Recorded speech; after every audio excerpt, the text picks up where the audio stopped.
Hi everyone, చూడండి ఈరోజు నేను పెరుగు పులుసు చేయబోతున్నాను. ఫస్ట్ పెరుగుని మంచిగా స్మాష్ చేసుకున్నామండి. చూడండి నేను వీడియోలో చూపించిన విధంగా మంచిగా ఇలా పెరుగుని గరిటెతో స్మాష్ చేసుకున్నాం. కవ్వంతో కూడా చిలుపుకొని మజ్జిగలా చేసుకోవచ్చు, ఇలా కూడా చేసుకోవచ్చు అండి. ఫస్ట్ ఇలా స్మాష్ చేసుకొని కొంచెం సాల్ట్ వేసుకున్నాం. నేను రాక్ సాల్ట్ వేస్తున్నానండి. మీకు కావాల్సి ఉంటే కల్లుప్పు వేసుకున్నా బాగుంటుంది. వైట్ సాల్ట్ వాడద్దండి, అంటే హెల్త్కి మంచి.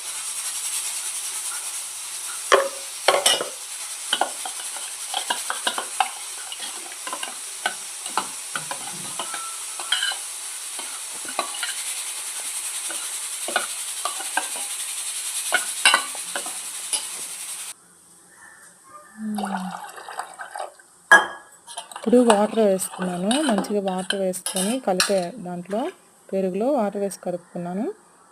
తర్వాత ఆనియన్స్, పచ్చిమిర్చి, కరివేపాకు, ఒక ఆనియన్ తీసుకున్నానండి. నాకు ఇప్పుడు ఫోన్ ఒక చేతిలో పట్టుకోవడం వల్ల చేతితోనే వేస్తున్నాను ఆనియన్స్. స్పూన్ యూస్ చేయట్లేదండి, ఏమీ అనుకోవద్దు. నేను చేతితో ఫోన్ పట్టుకున్నానండి, ఒక చేతితో చేస్తున్న వల్ల ఇలా చేస్తున్నాను, ఏమనుకోవద్దండి. ఆనియన్స్, పచ్చిమిర్చి. అదే అండి, ఎక్స్తా అండి తెస్తారా? కరివేపాకు వేసి మంచిగా ఇలా కలిపేసుకున్నాను. చూడండి ఇలా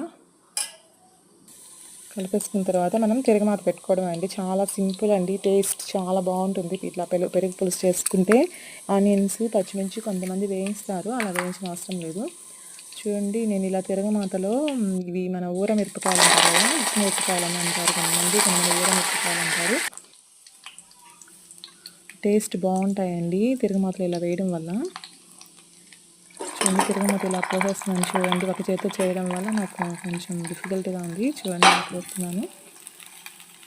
అంతే, మన పెరుగు పులుసు రెడీ అయింది. చాలా టేస్టీ పెరుగు పులుసు, చాలా బాగుంటుందండి. బాయ్.